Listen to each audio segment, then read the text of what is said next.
Ecclesiastes 10 has a different feel from the rest of the book because they resemble proverbs, short, pithy statements about life, and the main point seems to be one of the reasons life is so vain is because wisdom is great, but most people don't use wisdom. One of the reasons life is so baffling and unpredictable and out of our control is because we expect life to go the way we think it would if everybody was acting wisely. But the problem is people don't. They make terrible, sinful, foolish decisions that perpetuate sin's curse in this world. And so there's almost the implication that the reason this world is so cursed by sin is because we so often gravitate towards sin and we reject righteousness and wisdom. This line of thought actually started in the last section of chapter 9, where a wise man delivers a city, but their appreciation for wisdom is short-lived and they quickly turn back to listening to fools. And he says something important in chapter 9 and verse 18 that ties into chapter 10 and verse 1. These two verses go together, so it's an unfortunate chapter break. But he basically says all it takes is a little bit of sin and a little bit of folly to destroy everything that the wise have built. So that wise man at the end of chapter 9 may have delivered the city, but then a fool who comes after him can destroy the very city that he saved. And in verse 1 of today's reading, if you find a dead fly in your perfume, it ruins the whole batch. It's like going to a 4-star restaurant and the food may be absolutely incredible and that restaurant may have had a great reputation for years in the community. But if you find one dead roach in your soup, it can ruin that restaurant's reputation forever because it destroys your appetite and you don't want to eat the rest of your meal. And maybe you tell other people not to go there. And if it happened to some food critic, well, then he's telling news outlets and that whole restaurant's going down just from one little dead roach. And that's the way it is with sin and folly. You can have wise people doing so much good for their community, but one fool can ruin it all. And actually, he talks a lot about rulers in this chapter. And so you could have wise rulers for decades building up a city, but then one fool reigns after him and destroys and reverses it all. And he says in verse 2, wise people and fools, they're headed in completely opposite directions. One of them's going to the right, one of them's going to the left. And a lot of times people can tell that the fool is going down the wrong road. They can tell he's lacking sense. It may not be right away, but eventually it's revealed how foolish he really is. And in verse 4, he's saying if there's a foolish ruler who's angry at the slightest offense, you just stay calm. Because if you can stay calm and composed, that's going to help calm this foolish king down as well. The idea is if you're in the king's court, the best way to influence a foolish king is through your wisdom. If you respond to his folly with folly of your own, it's only going to make things worse. And he says in verses 5 through 7, this is one of the absurd things about life, is that so often things are not the way they're supposed to be. You're supposed to have wise people in positions of rulership, but often it's the opposite. And you get fools and you get incompetent people in power. He says in verse 6, folly is set in many exalted places, while rich men sit in humble places. And I think the idea of rich men here is to say that these are people who are competent, who can handle wealth responsibly, and yet so often they're not the ones in power. It's fools who are in power, even slaves. In verse 7, Proverbs 30 and verse 22 says the earth cannot bear a slave who becomes a king. Because if you have someone like a slave who had no power in life, and now he's given all power, he's not going to know what to do with it. And if he was being mistreated as a slave by those in power, then he might now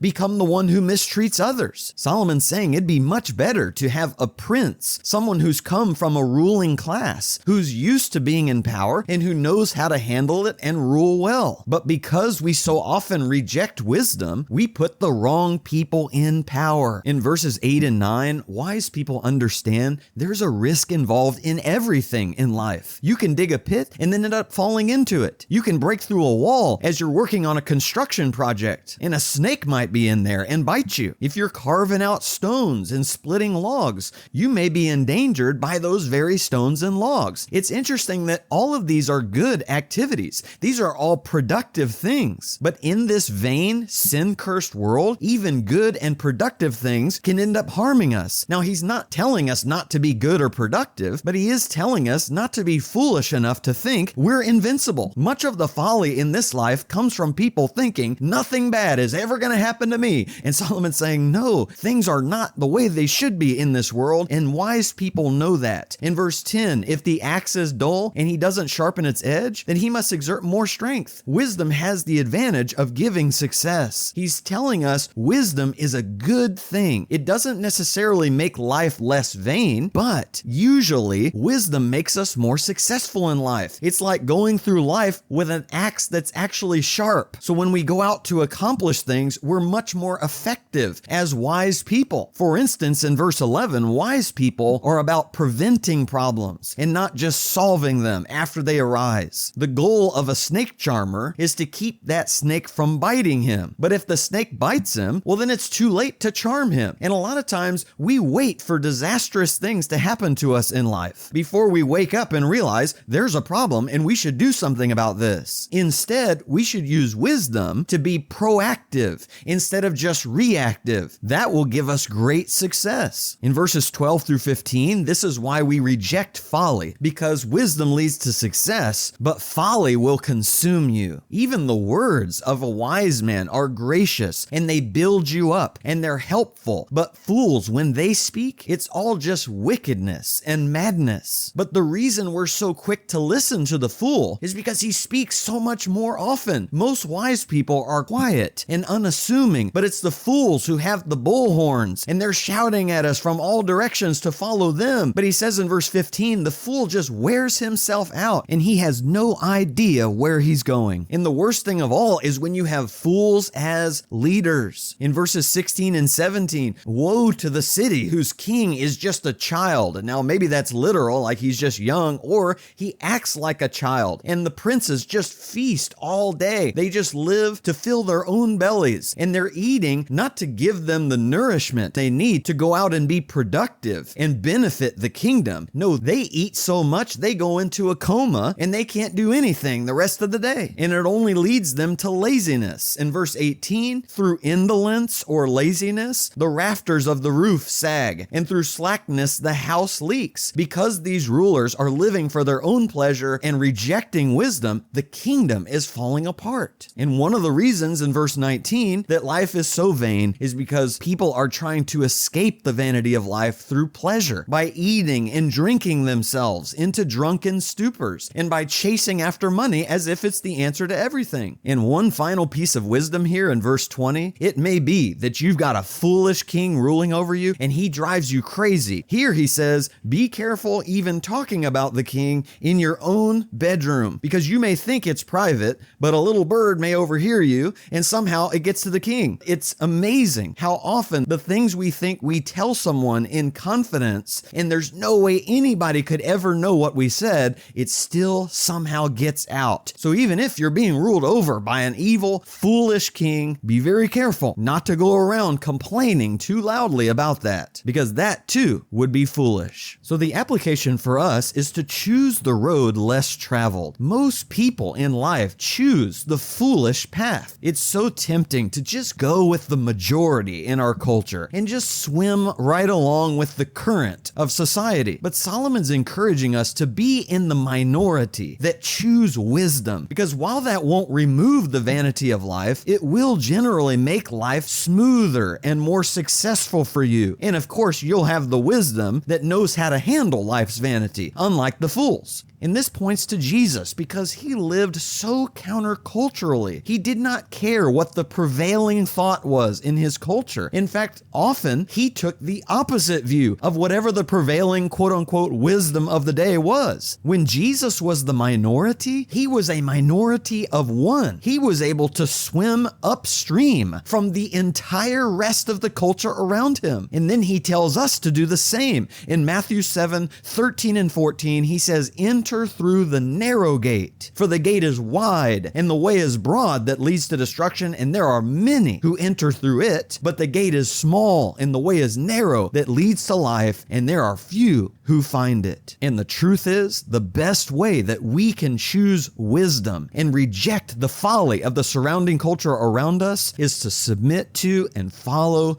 Jesus. Because he says the way is narrow that leads to life. And in John 14:6, he says, I am the way that leads to life. And so our prayer today is, Father, help me not to perpetuate the curse of sin in this world by choosing folly like most people do, but instead help me choose Jesus, who is wisdom incarnate and who the majority of the world will always reject. Help me to be in the minority that enters through the narrow gate that leads to life with you.